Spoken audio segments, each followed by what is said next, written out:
ಏನೋ ನೀವು ಯೋಚನೆ ಮಾಡ್ಬೇಕಲ್ವಾ? ಈ ವಯಸ್ಸಿನಲ್ಲಿ ಗರ್ಭಿಣಿ ಹೆಂಗಸರು ತುಂಬಾ ಎಚ್ಚರಿಕೆಯಿಂದ ಇರ್ಬೇಕಂತ ಹೇಳಿದ್ದೆ.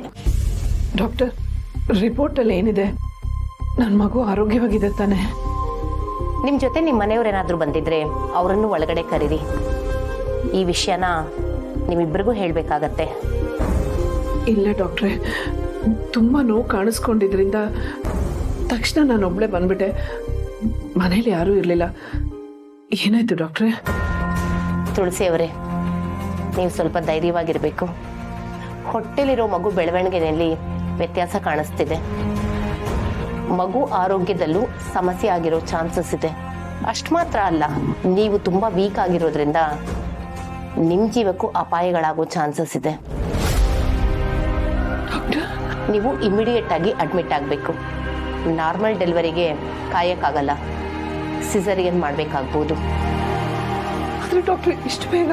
ಪ್ರೀಮೆಚೂರ್ ಆಗುತ್ತೆ ನಿಜ, ಆದ್ರೆ ನಾವಿನ್ನು ಕಾಯಕ್ಕಾಗಲ್ಲ. ಈಗಲೂ ನಾನು ಈ ಮಗುನ ಉಳ್ಸಕ್ಕಾಗತ್ತೆ ಅಂತ ಹೇಳಕ್ಕಾಗಲ್ಲ.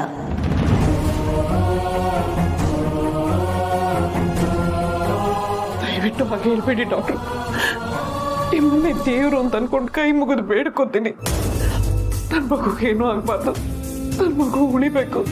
ನೋಡೋಣ ತುಳಸಿ ಅವರೇ, ನಿಮ್ಮ ಪರಿಸ್ಥಿತಿ ಬಗ್ಗೆ ನಾನು ಈಗಾಗಲೇ ಹೇಳಿದ್ದೀನಿ ಅಲ್ವಾ? ಮಗು ಜೀವ ಉಳ್ಸಕ್ ಹೋದ್ರೆ ನಿಮ್ ಜೀವಕ್ಕೂ ಅಪಾಯಗಳಾಗೋ ಸಾಧ್ಯತೆಗಳಿದೆ.